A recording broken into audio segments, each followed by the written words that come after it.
laughter and humor, it's just frivolous. You ever had a boss say that? I'm sure you have. I was in tech for 20 years. I had bosses say that. Now, the great ones got it. They understood that it was an important leading indicator. And that's the point.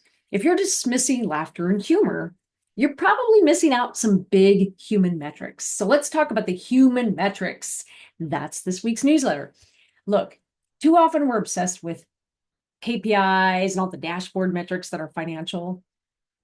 And yet, here's what I learned in 2 decades of business in tech is that the human stuff leads to the business stuff. You want team success? Pay attention to the human stuff.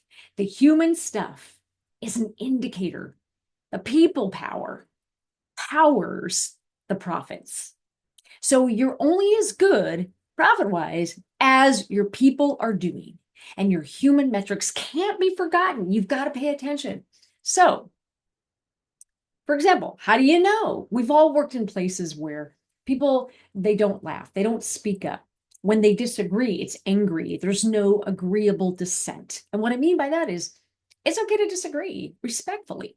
And if you're in an environment where there can't be people speaking up their truth and also being respectful, not in the face of like being diminished, but just disagree and be agreeable, that's a red flag.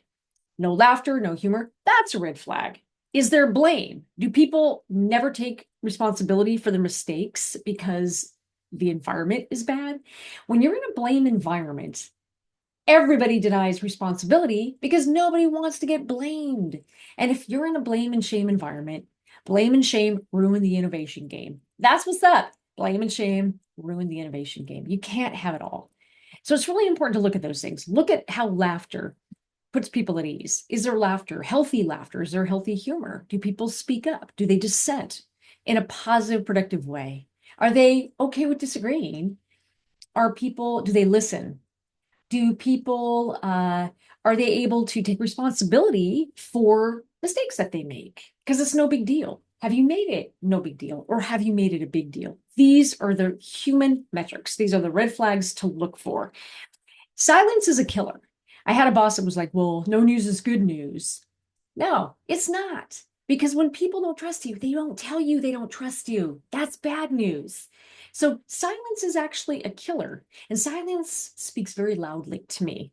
And I know this from running teams and making sure that your business was only ever as good as the humans that you worked for felt safe. So psychological safety is the ability to admit you made a mistake and not get blamed for it. And it's something that, Google's done their studies. The famous one is Project Aristotle that everybody quotes. I've quoted it for years. It's been around for, it's been around for about 6 or 7 years. And they studied high-performing teams. And they found that the hallmarks of high-performing teams at Google were very consistent. Very consistent. And the top couple things were listening, how they handled conflict, and were people able to take responsibility for mistakes? And that's a huge one because it has everything to do with shame and blame. And when we feel okay to do that, we will take responsibility, a big hallmark. So, all right, that leads to profits. So then what do you do if you're in an environment where there is that stuff? All right, don't give up. Don't give up. If people are out the door, you need to do something different. So here's what you need to do is make sure you're checking in with your team. Listen, don't wait for the crap-apocalypse. No, don't wait for crap again. Don't wait for those things till people are out the door. Talk to your teams. Stop focusing on just the financial metrics. Look at all these leading indicators. How healthy is communication? How healthy is fun? And do people respect each other? Start looking at all those things. Start tracking them. Have a conversation with your team if things aren't going well. Hey, we need to have this conversation. What's not working? What's working? And listen, don't tell your team what's working. They tell you. Really important. Pay attention to all these different things. Social proof. People want social proof. It's really important. Celebrate mistakes. The things you can do, have more fun. Show up with more laughter. Give people time to make mistakes and low stakes together. in meetings and also separately. Give them time to go off and try things and then compare notes. Have funny fails meetings where you share it and you celebrate the learning that came from the attempt. Anything that gets people to know that it's safe and proves it. You need social proof. It's really important as a leader. Teams need social proof. I know this firsthand. Without social proof, it doesn't really go anywhere. So make sure that you have that stuff.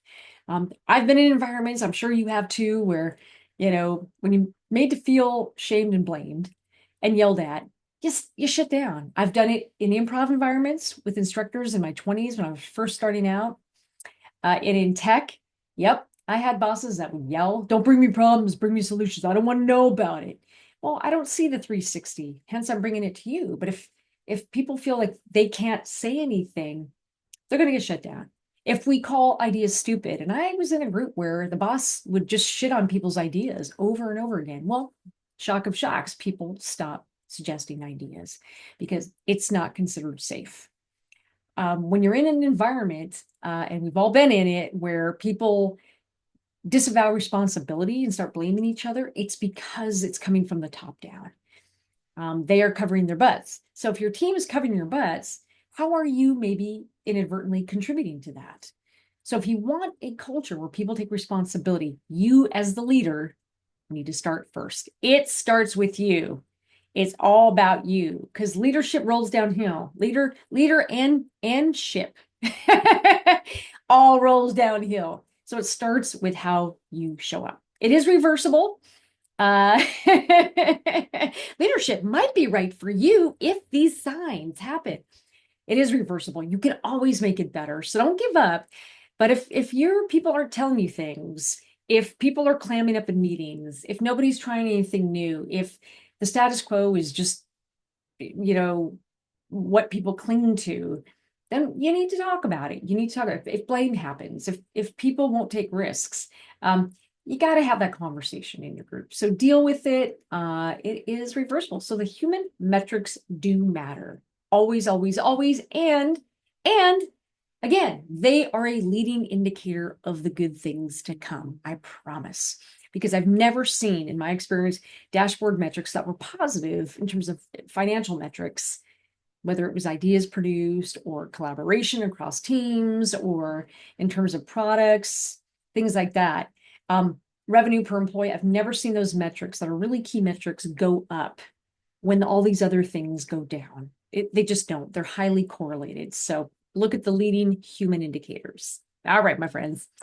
We'll see you on the next one. Bye.